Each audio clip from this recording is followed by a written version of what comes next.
pemirsa, kembali lagi di Habaru Indeng sore kali ini masih membahas masalah perempuan pemimpin perubahan untuk pembangunan berkelanjutan yang mendukung pemenuhan hak kesehatan seksual dan reproduksi perempuan di Aceh ya pastinya ya. Nah, saya kemudian ke Ibu Irawati deh, selaku tokoh perempuan Gampong nih. Saya pengen tahu kegiatannya, kemudian kesibukannya, tujuannya dipilih tokoh perempuan Gampong. Kenapa harus perempuan? Silakan. Ya, terima kasih. Assalamualaikum warahmatullahi wabarakatuh. Waalaikumsalam. Saya Irawati, saya beralamat di Kampung Lampagu, Kecamatan Pekanbadak, Aceh Besar. Jadi selama ini saya terlibat sebagai tim inovasi desa. Kalau tim inovasi desa itu kami beriringan dengan orang P3MD yang berada di kecamatan masing-masing. Jadi kebetulan saya dipilih oleh masyarakat di situ, oleh tokoh adat, bahkan perangkat Gampong yang dipercayakan mewakili perempuan. Di tim inovasi desa itu terdiri dari 4 orang perempuan dan 3 orang laki-laki. Jadi itu sudah ketentuannya dalam peraturan. Nah, jadi ketika pemilihan itu saat itu ya, ketika Ibu Irawati dipilih, ada berapa orang kandidat? Di situ ada beberapa dan diseleksi lagi. Seleksinya melalui forum yang diadakan di gedung UDKP Kecamatan Pekanbadak. Nah, seleksinya sendiri ini mencangkup apa-apa saja yang harus dites? Apakah bisa membaca Al-Quran atau memang dia contoh ibu yang baik atau bagaimana? Ya, kalau selama ini saya mungkin sudah lama bergerak ya, bekerja di Kecamatan Pekanbadak, dalam artian kita bekerja itu tidak terikat kontrak. Dalam artian kita kerjanya lillahi ta'ala, relawan. Dari sejak masa konflik 2003 itu saya sudah bekerja di kecamatan sendiri. Dan orang-orang tokoh-tokoh bahkan sampai ke camatnya, sampai beberapa pergantian camat itu memang saya terlibat sebagai tim PKK penggerak kecamatan di Gampong sampai ke kecamatan itu saya terlibat. Jadi untuk seleksi itu mungkin istilahnya seleksi alam ya. Karena sudah terbiasa terlibat, jadi sudah dipercayakan, sudah melihat seperti apa saya. Ketika misalnya kita diminta jadi MC ada acara di kecamatan itu dengan dadakan tuh siap, walaupun dengan keterbatasan kita sebagai ibu rumah tangga yang tinggal di Gampong paling ujung Pulau Sumatera, dengan berdasarkan ini dari pengalaman-pengalaman penguatan kapasitas yang diberikan oleh pihak LSM. Kalau dulu saya dampingan RPUK, Relawan Perempuan untuk Kemanusiaan. Jadi dengan bekal-bekal tersebut saya sudah berani, sudah bisa berdiri di hadapan masyarakat. Dan sekarang masih dianggap sebagai fasilitator komunitas. Apabila misalnya ada kegiatan-kegiatan, saya selalu membantu pihak LSM, bahkan instansi pemerintahan yang bekerja di wilayah kecamatan saya, bahkan di luar kecamatan sampai ke Kabupaten Aceh Besar itu saya siap membantu. Oke. Nah, Ibu Irawati sebagai tokoh perempuan Gampong ini di Pekanbadak ya pastinya. Apakah juga tempat-tempat yang lain Gampong-Gampong ini juga punya struktur sendiri seperti tokoh-tokohnya sendiri atau memang hanya ada di Pekanbadak saja? Karena setahu saya sendiri di daerah saya juga belum ada nih tokoh Gampong perempuannya belum ada. Kalau kami tokohnya gini. Tokoh perempuan itu memang ada di setiap Gampong. Kadang-kadang Gampong melibatkan tokoh perempuan itu di struktur Gampong. Kalau saya tidak sampai keterlibatan di struktur Gampong, tapi pengakuan dari aparatur Gampong itu ada.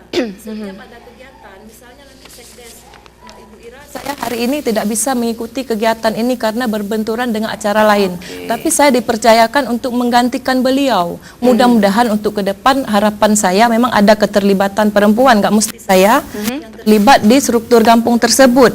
Bahkan sampai ke ini tuh haput perempuan. Karena kita melihat di Aceh Besar sekarang masih sangat sedikit perempuan, bahkan tidak ada Gampong sama sekali satu orang perempuan yang terlibat di struktur Gampong.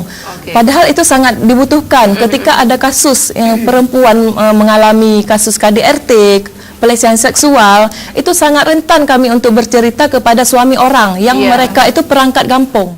Itu sangat susah untuk mengungkapkan. Jadi selama ini kalau apabila ada kasus di Gampong yang terlaporkan yang saya tahu itu saya dampingi, apabila mungkin saya ada keterbatasan dalam pendampingan kasus, saya akan merujuk ke tempat lain. Kalau dulu ke RPUK, tapi kok sekarang langsung saya ke P2 TP2A bisa langsung provinsi ya? Atau Aceh Besar yang sesuai di mana misalnya sesuai dengan wilayah itu sendiri. Kalau sekarang, kalau misalnya pengaduan-pengaduan itu nggak mesti dari Pekanbadak, karena udah tahu, misalnya kan saya sekarang ini jadi PSM, pekerja sosial masyarakat di Aceh Besar. Jadi sekarang seluruh Aceh Besar itu sudah tahu gitu. Kalau di kecamatan juga sebagai Puspelkeksos. Siapa sih yang nggak kenal sama Ibu gitu ya? Oke, baik, terima kasih Bu Ira. Nanti kita sambung lagi ya. Pemirsa, kami juga membuka line telepon nanti di mungkin sekarang ataupun sesi kedua, nanti bisa telepon langsung dan nomornya akan tertera di layar televisi Anda. Saya ke Ibu Amrina. Ibu tadi berbicara, Bu Irawati sempat mengatakan bahkan di setiap kampungnya belum tentu semuanya perempuan. Ini kan kita berbicara masalah perbedaan status gender. Ini seperti apa pendapat Ibu? Ya, harusnya kepemimpinan perempuan itu ada pada semua level ya. Karena memang ada kebutuhan-kebutuhan yang sangat spesifik bagi perempuan, yang kemudian karena pengalaman hidupnya, aspirasinya, manfaat yang akan diperoleh dan kontrolnya pasti jelas berbeda antara laki-laki dan perempuan, maka seharusnya ruang-ruang afirmasi, aturannya sudah ada, misalnya kuota 30% perempuan dalam partai politik, ya kan? Tapi harusnya ini bisa diperbesar pada semua ranah. Katakanlah misalnya pada pimpinan di lembaga SKPA, eselon 2 harusnya juga ya bisa membuka ruang afirmasi ini. Jangan hanya satu orang kepala dinasnya perempuan, dan lebih-lebih lagi ya hanya kepala dinas pemberdayaan perempuan, ya kan? Harapannya saya pikir ketika standarnya tidak ganda, ya kan? Selama ini kan masalahnya standarnya ganda. Kalau perempuan ada banyak pertanyaannya, mampu nggak dia begana begini, pertanyaan yang sama saya pikir juga pantas layak dipertanyakan kepada laki-laki. Apakah laki-laki juga mampu, ya kan? Apakah mereka juga layak? Iya. Dalam konteks penanganan kekerasan, ya, apalagi misalnya korban kekerasan dalam rumah tangga, ya kan? Seorang ibu rumah tangga saya pikir memang akan merasa lebih nyaman, lebih aman ketika pendampingnya, ya, baik pendamping pada layanan awal maupun tingkat lanjutan itu lebih banyak ditangani oleh perempuan, ya kan? Apalagi untuk anak-anak. Anak-anak juga kalau bercerita sepertinya ya dia lebih dekat dengan perempuan, karena memang faktanya sehari-hari dia lebih dekat dengan ibunya. Ya, kalau kita lihat. Jadi pengalaman hidup itu sangat menentukan. Nah, nanti pertanyaannya lagi mungkin barangkali oleh masyarakat, apakah P2T P2A selama ini hanya memberikan pelayanan kepada perempuan? Bagaimana dengan laki-laki? Nah, gitu kan? Jadi kalau kita lihat dari tempat terjadinya kekerasan, ada yang terjadi di ranah domestik, yang terjadi dalam rumah tangga, ini kan bertunduk dia kepada Undang-Undang Nomor 23 Tahun 2004 tentang penghapusan kekerasan dalam rumah tangga. Ruang lingkupnya ada suami, ada istri, ada anak, ini anak laki-laki maupun anak perempuan, menantu, mertua, orang lain yang tinggal karena hubungan darah dalam rumah tangga kita, ataupun orang lain yang tinggal karena hubungan pekerjaan. Ya kan, bisa laki-laki, bisa perempuan. Cuman faktanya selama ini kalau kita lihat dari angka, kalau ada tahun ini misalnya 1.716 kasus yang tercatat dan tertangani. Kalau kita mau persentasekan, ya, khususnya dalam lingkup PKDRT tadi, mayoritas korbannya adalah perempuan. 90 sekian persen itu adalah perempuan. Sebentar Ibu. Hampir 90% adalah perempuan. Tapi tidak menutup kemungkinan juga ada korban yang melapor adalah dari pihak laki-laki. Kendala apa yang membuat mungkin di luar sana cukup banyak korbannya laki-laki. Cuman apa yang bisa menjadi sebuah alasan mereka untuk malu ataupun tidak melapor? Iya, saya pikir ini kan berkaitan dengan pemahaman, ya, sudut pandang.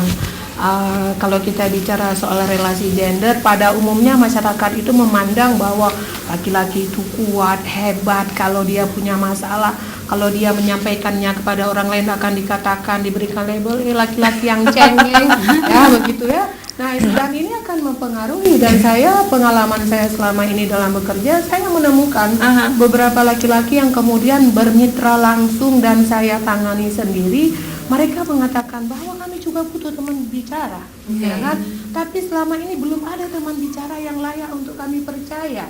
Malah kalau kami akan curhat, kami akan diberikan label yang seperti saya bilang tadi. Padahal mereka butuh ruang bicara. Maka kemudian kita pernah melakukan satu aktivitas yang didukung oleh PULI area Aceh yang namanya pelatihan konselor, untuk pelatihan konselor laki-laki pelaku. Artinya kita juga harus melakukan pendekatan, mendengarkan dari sudut pandang laki-laki, karena untuk menyelesaikan persoalan kekerasan, strateginya saya pikir tidak hanya kepada perempuan, tapi juga kepada laki-laki. Tapi fokus kita pada saat ini memang pada perempuan, karena saya bilang tadi trennya, angkanya, perempuannya lebih banyak ya. Peran-peran ini saya pikir bisa diambil oleh lembaga-lembaga lain yang juga memiliki konsentrasi terhadap isu tersebut. Satu lagi nih Bu, agak menggelitik, pria-pria yang seperti apa ataupun kasus yang seperti apa mereka melapor, mungkin KDRT, apakah laki-laki seperti apa yang mengalami KDRT? Itu saya ingin tanyakan.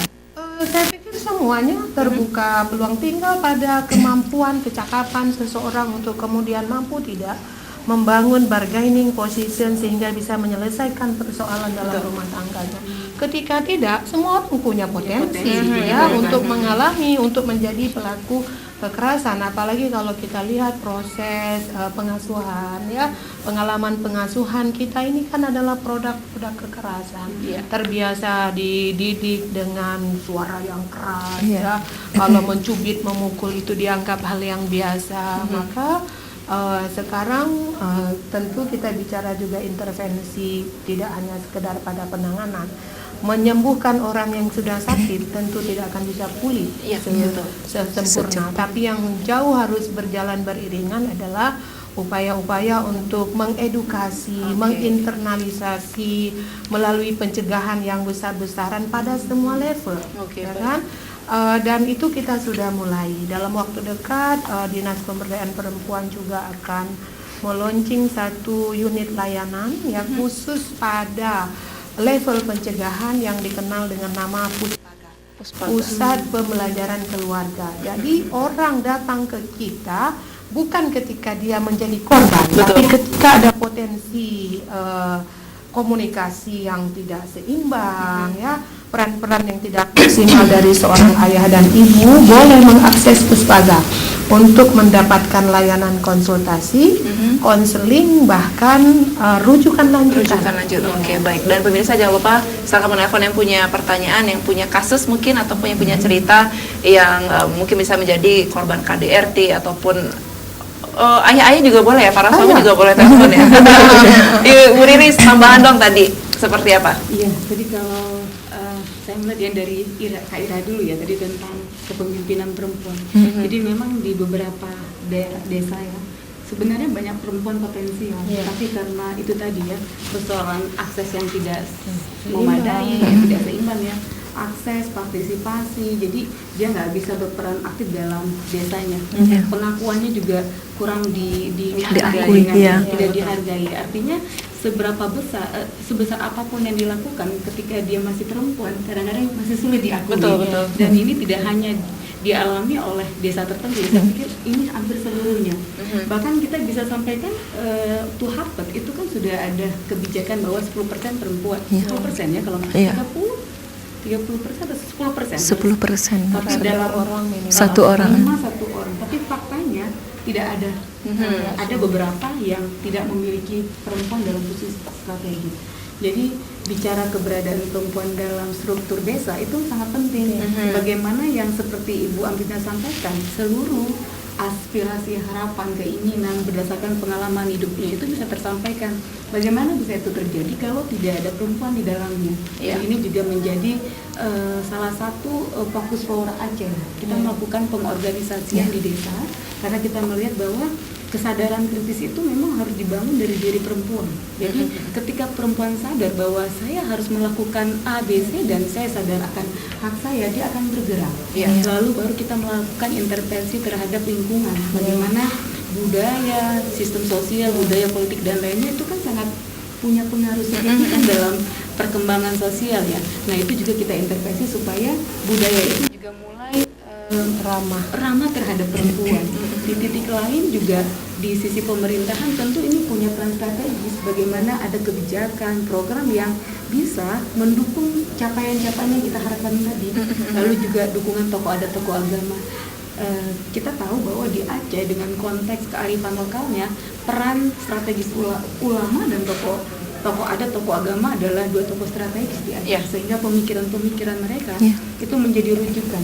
Nah, kita juga mendorong supaya tokoh adat, tokoh agama juga memberikan dukungan yang sangat baik kepada pemenuhan hak-hak perempuan termasuk hak kesehatan seksual dan reproduksi.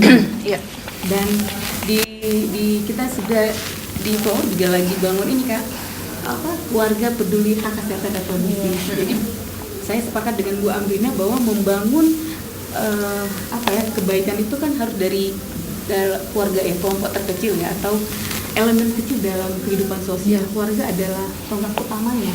Ketika keluarga itu bisa dibangun dengan yang keluarga sakinah mawaddah warahmah, maka itu akan berpengaruh pada tingkatan berikutnya.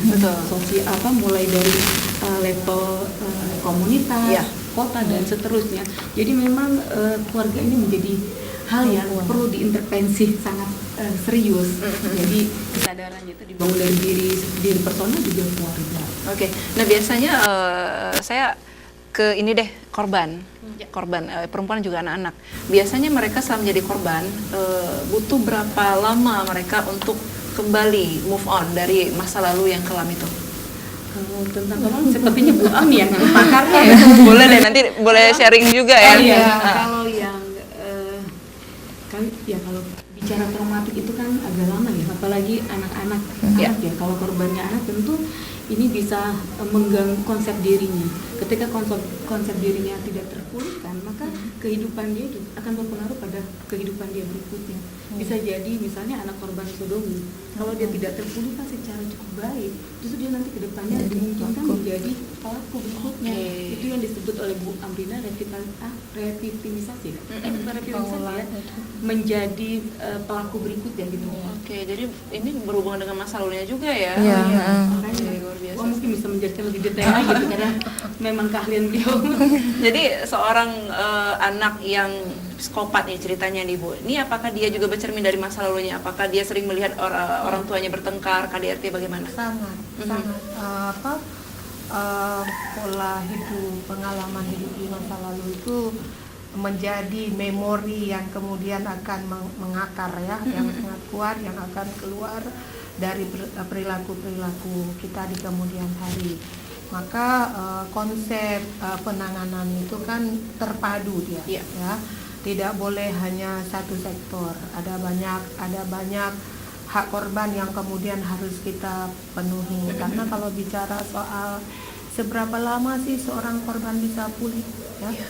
Ada yang seumur hidup, ada seumur hidup. Kalau mengingat trauma itu, saya pikir seumur hidup. Tapi bagaimana kemudian yang coba kita lakukan adalah mematangkan kondisi psikologis sehingga ada penerimaan diri yang baik, didukung oleh penerimaan dari keluarga, lingkungan, ya kan, sehingga korban-korban ini bisa tumbuh dan berkembang dia sesuai dengan kondisi yang ideal lah, ya kan. Ada korban yang ketika menjadi korban di hari itu akan nampak perilakunya, ya kan, dia menjadi orang yang memang sangat depresi. Ada yang bisa 8 bulan kemudian, 2 tahun kemudian, ya kan, yang baru akan kelihatan hasilnya seperti apa. Iya. Dan kalau beberapa mungkin kalau mengikuti di lembaga di media cetak terakhir ini ada kasus misalnya yang sangat heboh terkait dengan sodomi massal, kalau saya boleh bilang ya, karena korbannya itu lebih dari 20 orang. Wow, dan pelakunya adalah pelakunya satu orang yang sudah berhasil ditangkap itu satu orang. Tapi kalau dari sejumlah informasi berantai yang kemudian kita coba perluas, kemungkinan korbannya bisa 56 orang. Dan juga ada pelaku-pelaku lain yang berkeliaran. Ada satu informasi yang saya pikir ini harus menjadi perhatian kita bersama, ketika pelaku mengatakan, ya, walaupun dengan berbagai asumsi yang kemudian bisa dibangun, bahwa dia di masa lalunya mendapatkan kekerasan seksual yang sama, bahwa dia juga pernah disodomi, yang kemudian keluar, dia tidak pernah menceritakan ini kepada keluarganya karena juga dengan dia punya ketakutan. Kemudian mungkin negara juga di saat itu tidak hadir, ya kan, P2TP2A belum berfungsi, ya kan, maka ya potensi menjadi pelaku sangat besar karena dia tidak pernah pulih, tidak pernah keluar dari permasalahan yang dia hadapi. Maka tidak saya mendapat penanganan yang maka saya menyarankan kepada semua orang, kepada anak-anak, kepada keluarga, ketika punya masalah maka selesaikanlah masalah kita. Carilah orang yang tepat untuk mengadukan persoalan kita. Sehingga kalau ada stigma, misalnya ada pemahaman ketika masalah rumah tangga, masalah perkosaan itu diceritakan kepada orang, dianggap membuka aib keluarga, ini adalah hal yang keliru. Bukan itu lagi yang harus dipikirkan. Karena lembaga pelayanan juga dia punya kode etik, ya kan, punya SOP, standar pelayanan yang harus dijaga, bahwa tidak boleh membuka rahasia sembarangan orang, ya. Baik, Ibu, nanti kita lanjutkan lagi. Saya kembali lagi ke Gampung, ya. Ini ada program apa saja di kampung yang di Gampung, di mana Ibu Irawati ini menjadi salah satu ataupun tokoh perempuan Gampung. Tahan dulu, oke? Baik pemirsa, di sesi terakhir kami akan kembali lagi, tetap di Habauri Indah.